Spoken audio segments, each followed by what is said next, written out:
All right, and welcome to Everyone's a Critic. I'm your host, Johnny Gill, with my co-host, Sean Ellis. Sean, say what's up to the people. What's up, everybody? All right, episode 265, a weight I haven't touched in years, probably since 2019. The way things are going, the way things went tonight, I don't see you touching that in a while. You got 8 months, man. You'll be all right, man. Yeah, we'll give it some time. We'll be patient. All right, let's do our recap. We had some solid games tonight for week 3. Bullets took down Top Dawgz 78-69. Hoosier Daddy beat the sleeves off of Chancez 98-71. Hip Hop and Roll beat the brakes off of Mo and Friends 78-57. And Crunch All-Stars. Crunch All-Stars. Not crunchy. Not crunchy. Crunch All-Stars beat Lightwork 84-74. I think we predicted we would have 4 competitive games. It didn't go that way. We split 2-2. My record for my picks tonight were 2-2. Sean ended up being 3-1. I tell you, Sean has the greatest intel. He's gonna always beat me in these cases. It's rare that I'm right, and he's wrong. Just good. I'm just good. He knows more. He knows. So anyway, let's get started with our 3 in the key. We got Hoosier Daddy and Chancez. That they matched up tonight. So we're gonna highlight those 2 teams and what we saw. I'm gonna start with Chancez. I'm gonna have to start with the bad. Chancez, a team that we had high on our board. They had a tough loss in week 1. Week 2, they bounced back in a real way, as Aaron the Plumber would say.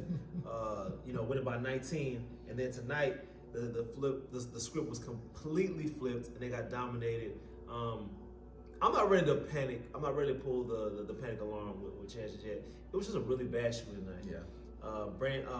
Bach didn't shoot the ball well. No. Ellis didn't shoot the ball well, and those 2 right there, those 2 have to be somewhat efficient if they're going to be competitive. I think they can't shoot what they shot. Man, I don't have the visual up. I know. I mean, you guys will see the visual. I don't have the stats in front of me right now of what they did tonight, but it was not good. So unfortunately, that was the demise of Chance tonight, and they went down big. Like I said, it's a bad shooting night. I don't know. Ellis was just like, tough night at the office. Bob was probably thinking the same thing. I thought Eric was steady, finding guys, making plays, getting downhill, scoring, hitting mid-range, doing what he could do. But the supporting cast, I'm not talking about the big 3. I'm talking about the supporting cast outside the big 3. Just didn't have the best game as well. So a tough loss tonight for Chances, but I think they'll be okay. Yeah, Jerry and crew. I think that's what it really come down to. Like, I think they were because Bach and Ellis didn't shoot the ball well. It kind of forced those guys to be scorers when they need to score their 8 to 10 points, but they're most effective when they play defense, they rebound, and they do all the intangible things. And then it kind of allows Ellis, Bach, and Eric to kind of score and facilitate for the team. So, but they were kind of put in position today because those guys couldn't get going scoring-wise, that they had to kind of pick up the load scoring-wise, and I think it affected the team, unfortunately. Because I think they did do a lot of things. And now, the matchup, too, they did a very good job on Brandon Irwin in the first half. But in true fashion for Hoosier Daddy, they stepped it up in the second half. B got going, started making some shots, and then it caused some confusion defensively with Chances, and then all of a sudden, you have a game where they were up, I want to say, by 9-10 points at one point, and now they're down 9-10 points. And then spiraled after that. It just kind of spiraled after that, and then you get caught playing in a pace game with Hoosier Daddy, and you don't want to do that, man, because you start playing a pace game. It's not about really them just getting layups, but it's more so transition threes, and then offensive rebound, kick out threes. They kill you with those 2 things. There were a couple plays where the game was still close, and I think it was a 4-point game, missed a crucial offensive rebound, and then they made the extra pass, got a layup, made it a 6-point lead. And then really from there, I was just like, it felt like that was the moment where Hoosier Daddy started to kick it up a notch, and then they really never looked back after that. Sometimes that's how it goes. It'd be that one play, that one missed assignment that you miss, and then it turns into something completely different. And had you made that play, y'all might have been all right. Might have been okay. And like I said, it was a well-played game before that, though. For 2.5 quarters, almost 3 quarters, it was a really well-played game. And then they just turned it up a notch, and then, Chancez couldn't catch up. And look, they had their whole team, and they just, like I said, just had. I think it's more of a bad shooting night for them, why they didn't play well. But again, who's your daddy? A little short-handed, still went out there, took care of business. They had 5 guys. Took some blows early. They kind of got beat up. Left jab, right jab, hook to the body. Kind of took it all and then survived. Yeah. And true Arturo Gatti style, came back raging back and fought back and threw some knockout blows towards the end. So no, they did what they were supposed to do. Paul's steady, man. Like he is constant 19, 10, 20, 11 guy, constant. Danny, kind of got some shots off today. Made sure my guy Bradley can't show up today. Made his debut. Bradley George, Ultimate Hoops veteran. And they just kind of really just went out there, played well, made some plays, and did what they're supposed to do to win this game. Definitely did what they're supposed to do to win this game. And like I said, they didn't get shaken by the great start. So man, just shout out to them, man. Who's your daddy for a very, very impressive win. Okay, now for our In Their Bag segment, we had two guys that we're going to highlight. We got Bryson and Chase. Both had loud games. Bryson not as loud as Chase, but Bryson, I want to highlight him. He really got going. Yeah. He had the 3-ball going. In his debut. I know he hit 3 in a row at one point, and he even screamed to the bench, "I'm too open." He had to let them know, like, hey, if you're not gonna play me tight, if you're not gonna be glued to your assignment, I'm going to kill you. Yeah. And then not only that, there was a play. We talked about this in the interview. There was a play. He got the ball. I want to say it was Alex that was on his hip. He was like, let me throw my body in. Let me. Well, he cut him off when Alex tried to go for the steal. He cut him off. Yeah, I think Chris Paul and Darren Williams made that famous. Yeah. Cutting him off. Oh, bump. Okay, no foul, no problem. Got downhill, layup off the 1 foot, off the wrong foot, scoop layup, and just everybody just went crazy. It was one of the moments, man. You know what? And he had another nice moment in the game. It wasn't just his scoring. I want to say they tried to trap him at half court, and he split them. Oh man, he split them. It looked like Kyrie, like you said. It looked like Kyrie against Team USA. I'm showing the highlight now where he broke down the entire defense and just got through there. Harden got that smoke. Kobe got that smoke. Westbrook got that smoke. All of them got that. I said, oh my goodness. I was like, how did he? Because it looked like he was gonna be like, I'm like, oh yeah, get rid of it. He's like, no, I got it. Yeah. He just got through there. Yeah. So he had a lot of great moments in the game. Yeah, they thought they were gonna get an 8-second call right there. He just got out of there somehow. Houdini. Yeah, man. He was in his bag. You know what he looked like when he started making those shots too? He looked like Dame. He like Dame Lillard. The way he was coming off the screen, I was like, oh yeah, that's classic Dame. Yeah. He started to look like Dame. They go under the screen. Dame will be 30 feet away from the goal. It's like, I'm going to here. Okay. Yeah. Boom. And he just started knocking down shots, and then he had so when he first got in,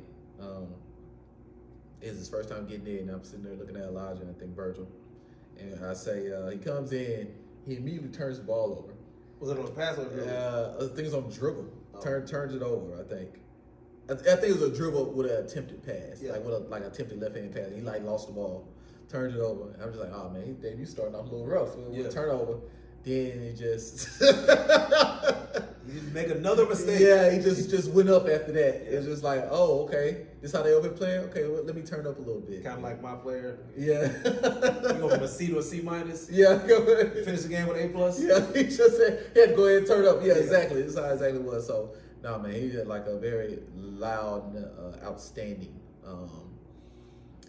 game. Speaking of loud, Chase.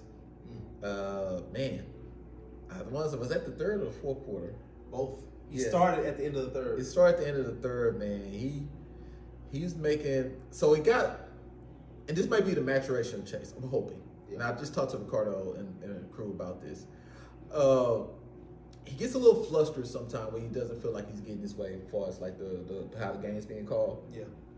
And so he had some plays where I think he felt like he may have gotten fouled or they called foul on him, and so he was looking a little distraught. And so I'm just like, oh boy, it's gonna go downhill from here. Carlo might as well check him out. And instead of him falling apart, he picked his game up. Yeah. Which is the way you should respond. You respond with your game instead of responding with your attitude or your mouth. Like, you know, you respond with your game. And he had a loud response with his game. Some jump shots, man, from deep, with a hand in his face. Some finishes at the rim, and one. Just like nice ball handling skills, shaking dudes off of him, looking at them, then pulling up in their face. Mid-range, yeah. It was just like, it was like a 6-minute run. It's a barrage. Of just like, yeah, I'm putting them away, shut the hell up, leave me alone, game over, night-night.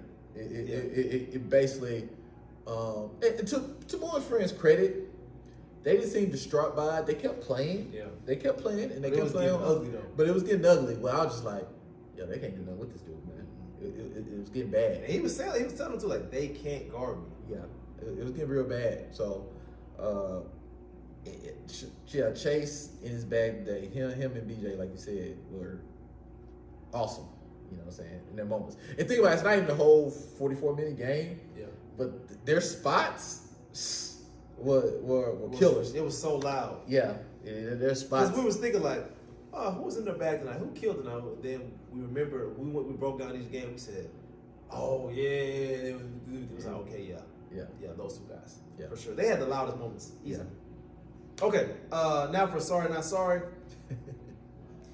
Kid's favorite. That's not true, Sean. Let's not start that narrative. Okay, we have not given anyone sorry. Oh no, we did. We did light work last week. So the first week we did, and the second week we did. So if light work's gonna get it, there's no way that we're gonna say that no one's gonna get it this week. This is a former champ we're talking about. We're not gonna disrespect them like that and say next week no one gets it. Well, no, you call the podcast heavy work. Is a shot at them. Well, they got a lot of heavy work to do. Like they do. They absolutely do. They got some work to do. Yeah. So, more friends. I'm gonna have to say more friends. More friends. I know you guys are probably gonna say, "Here we go again. Here go Kev picking on us again." But honestly, you guys are 0-3 now. You are 0-2, and I hadn't said a word. Yeah. You know, you guys have been competitive. I thought the start of the season was pretty strong for y'all, but being 0-3, are they the only 0-3 team? Light work. Oh, that's right, light work too. Yeah. So if light work was it last week, I got to give it to y'all this week because they were more competitive than y'all were today. Light work lost by 10, y'all lost by 21. That's pretty much it. It's that simple. I thought you guys again jumped out on them just like y'all did in the playoffs, and then they wore y'all down. Second half, the effort was bad, and hopefully, more friends will grow from this, and this won't continue to be the trend with them. Like I said, I think we have a pretty solid league. I don't think there's going to be any teams that will win this, but this week I got to give sorry to more friends. Yeah, absolutely. And I'm a shout out to Hip Hop and Roll for having two great games since their early season loss. Hoosier Daddy for holding down the fort, even though it was kind of stacked against them this week.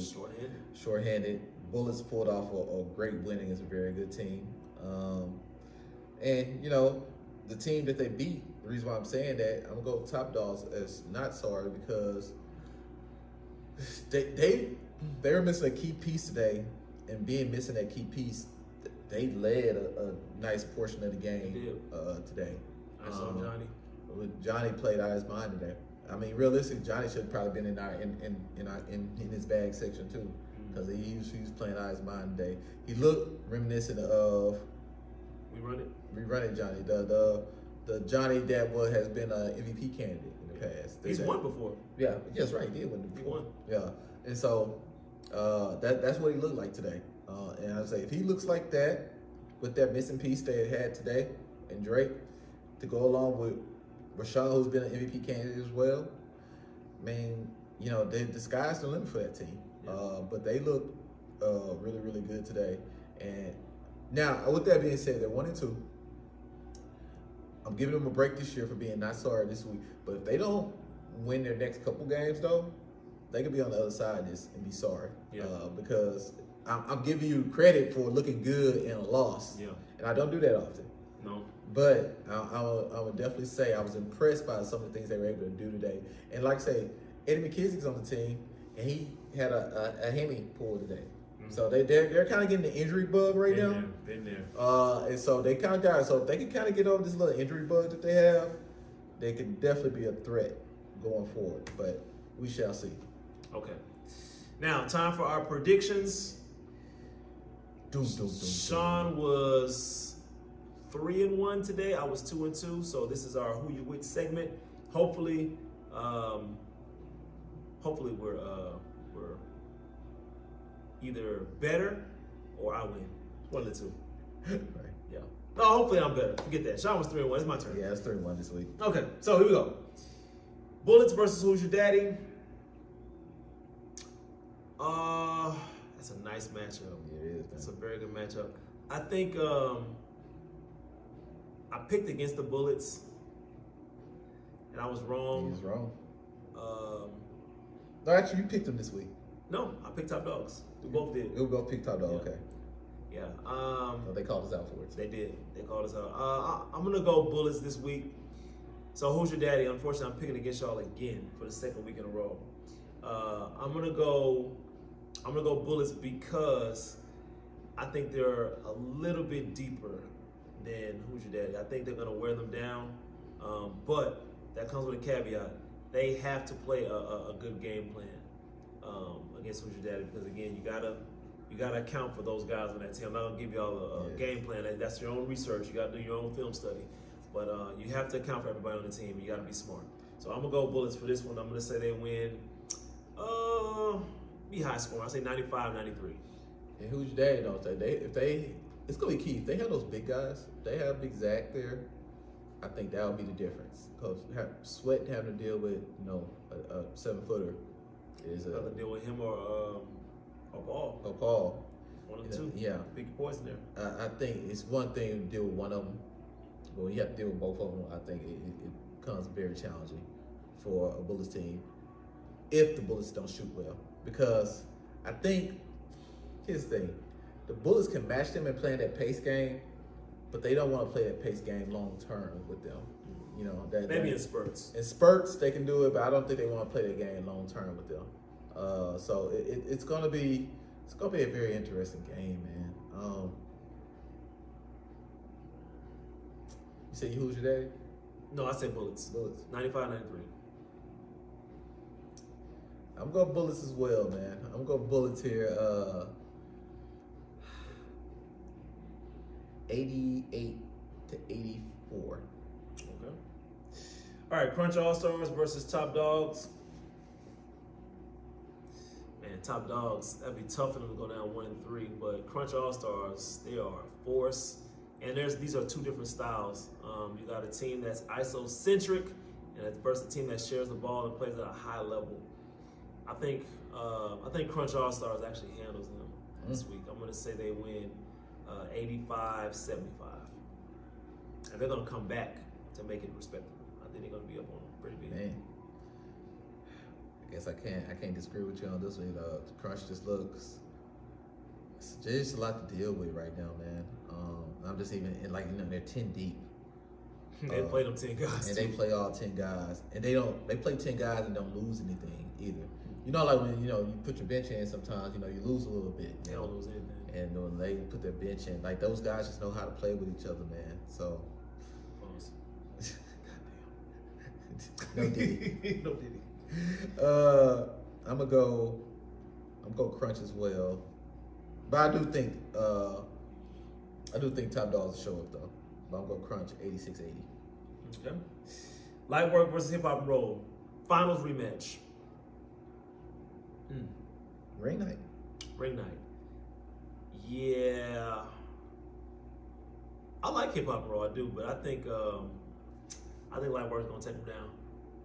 I do. I think Light Work has taken enough beating, and I think them seeing those rings and remembering how the finals went, I think it's gonna be enough motivation for them to get the dub. And I think it's gonna be a very, very close contest. They will not jump out on Light Work like that. They will not. I think it's gonna be the opposite. night work takes them down, and I say they win 75-72.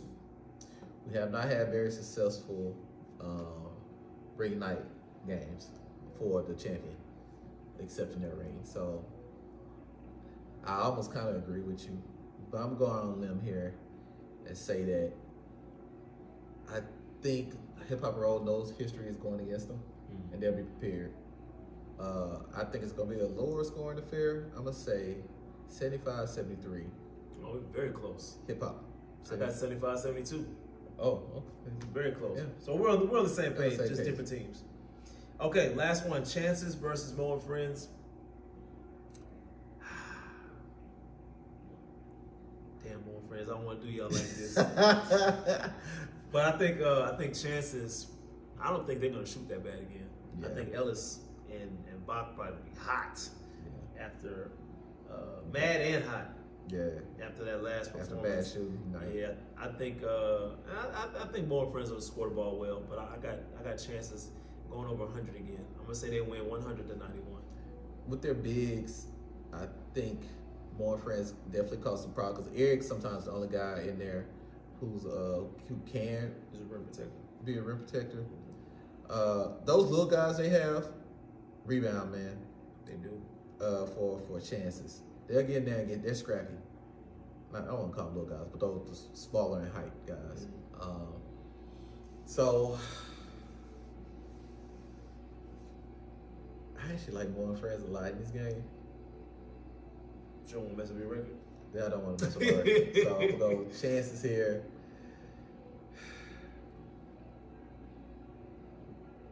I'm gonna go Chances here, 86-83. Well, me and Sean disagree on one game.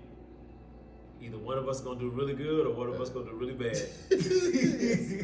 Either one of us gonna go 1-3, or 4-0.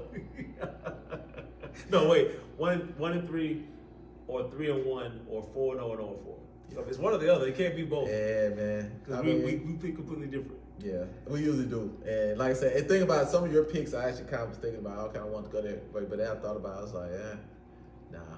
Yeah. You know, so We're gonna be really wrong or really right. right. Yeah. So we shall see. It's gonna be a good night or a bad night. Okay. Last but not least, we got trending. Me and Sean have been talking boxing.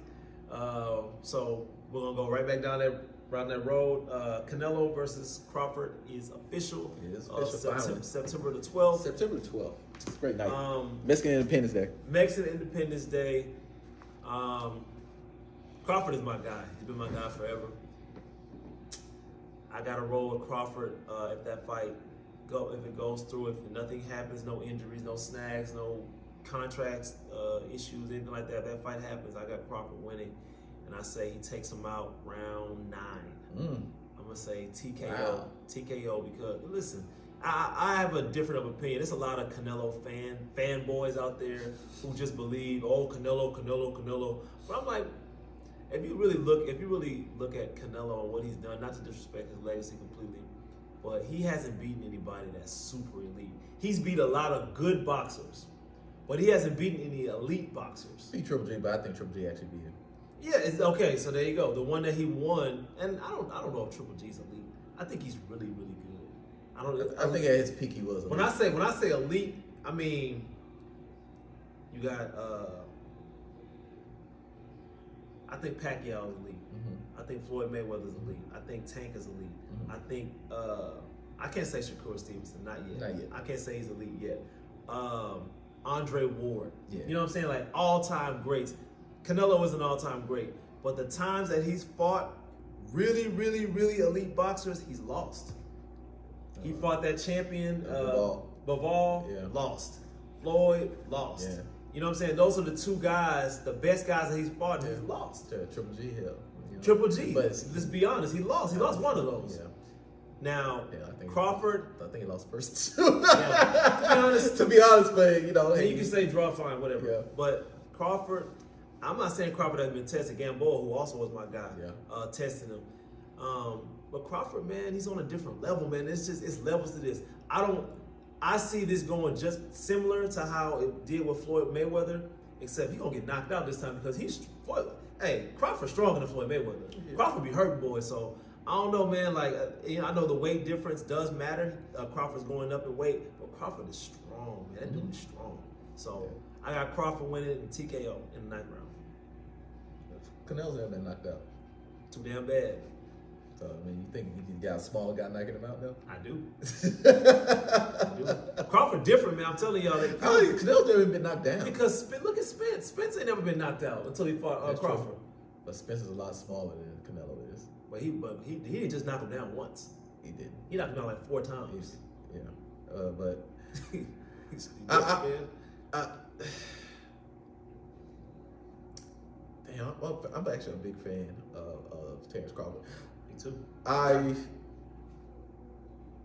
If I had to put money on him, I'm actually going to pick Canelo, and this is why. You would pick Canelo if you put your money on it? Oh wow! And this is why. I just think the weight is just going to be too much, and I think Terrence Crawford's a better fighter. And that's another thing. Like with the matchup, Crawford just not. Not Crawford. Canelo's not quick enough. I don't think he's quick enough. Well, here's the thing. He showed that a little bit in the last fight from a week or so ago, where he really couldn't cut off the ring against Scully. He was mad. He was getting frustrated. Yeah, he couldn't cut off the ring. So, I mean, but with that being said, Bud can move, but when Bud gets hit, he tends to be like, I'm okay. I'm okay. I don't want to fight. Yeah. And I don't know if he wants. I don't like that. I don't like that either. Yeah, I don't know if he wants to do that against Canelo. That's a good point. I don't like when he does that. Yeah, He's like, no, I'm good. I'm good. Yeah. He'll like taunt and be like, I'm good. I'm like, no, you need stop to keep doing that. Yeah, dog. you need to keep moving. Stop doing that, though. You don't need to do that against Canelo because it's just a really much more physical, bigger, and stronger guy than you've ever faced. Just is what it is. Do you think there's gonna be a lot of trash talk when they get close to the fight? I don't feel like it is. I feel like these guys respect each other. They do respect each other. It's kind of funny when you hear Canelo speak English. It'd be funny. Because it seems like he only knows cuss words. Yeah. So he just uses every English cuss word when he talks, when he speaks English. So he'd be struggling. Yeah, I work with a lot of women. Yeah. It's some women up there that don't speak that good English, and they be like, like he's trying to find that word. Yeah. That's what he does that a lot. Yeah, he does that a lot. Funny. But he's only known to, cause he didn't. Yeah, I don't think when he fought Floyd, he didn't know English then. No. I think he's only kind of started speaking English. He's gotten better in the last 5 years. Yeah, when he actually tried to speak English. He's comfortable speaking his language. Yeah, he's very comfortable speaking his language. Yeah. But I'm happy that he's actually learned. Like Yao Ming did that too. He eventually learned the English language, which is an easy by the way. We're from America, so we think we speak English. But other countries, because of the way our consonants and vowels and all that stuff, the way we write English, it's very difficult compared to other languages. But besides the point. I think I'm gonna go with Canelo because I just think the weight, and at the end of the day, Canelo is skilled. He's a skilled boxer. Not just a brute. Yeah, he's just not a brute. He's just not physical. He actually knows what he's doing when he's in there. Yeah. And so between his skill and just the clear size advantage, I'm gonna go Canelo. It's just gonna be tough. And like, be honest with you, I've only watching Canelo. I've only seen him hurt maybe. I saw Triple G hit him one time, and he took a step back, and I was like, "Oh yeah, Triple G hurt him." Like that's the only time I think I've ever actually even seen him hurt. Yeah. Bivol was putting hands on him, and he wasn't hurting him. But I don't think he was hurting him though. You know what I'm saying? It was just like Bivol's big, and he can box. He's skilled. So it's just like let me just sit up in this corner because like this dude's strong. Yeah. But so it's just hard for me to think that Crawford could do enough damage to keep Canelo off of him. Yeah. I think Canelo's going to keep coming. You know what I'm saying? Pause. You know what I'm saying? I was going to let it go. So I just think he's going to, initiate a lot. And I just think it'll be in Crawford's best interest to smack, hit to the body, grab, get out of there. Now, if he catch him, if he catch him flush, you know what I'm saying, like in the later rounds, let's say like round 6 or 7, then he can go, on the attack mode. Yeah. Because like I said, you're right. Canelo has never been dropped. Yeah. At least I don't think he has. Not I can think of. Not that I can remember, but same with Crawford, different man. You said the same thing about Spence, and Spence would get tagged. Yeah, I mean he's different, and I think Canelo's very comfortable at the weight. So Crawford's obviously moving, and like I would hope not. But you just don't know what the weight does either. Like Crawford going up in that weight too. It's not just by him going up and being as strong. He's not gonna be as strong. Yeah, Crawford's not coming down there. I mean, not Crawford. Canelo's not coming down that much. Yeah, but it's more so too. Like we don't know what the weight would do to Crawford either. That's why I almost would rather him take a tune-up fight at the weight and then fight Canelo. Yeah. Canelo took a tune-up fight. Yeah.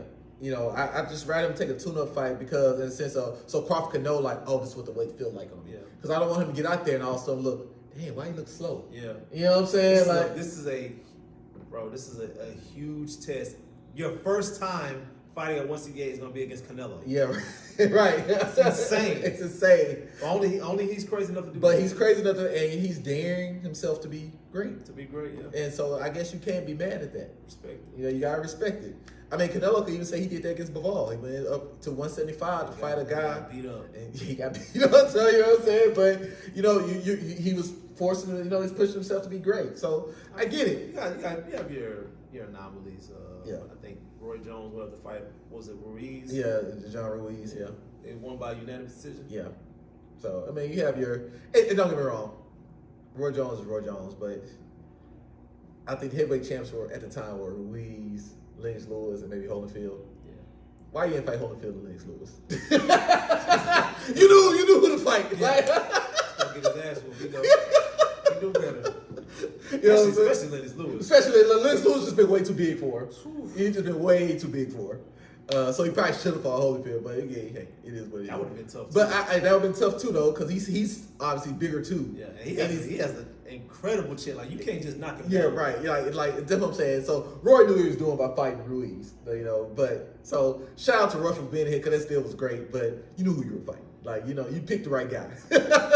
Smart man. He's a smart man. But like I say, in Canelo's, like in Terrence Crawford's case, he's not. He's going for the guy. Yeah.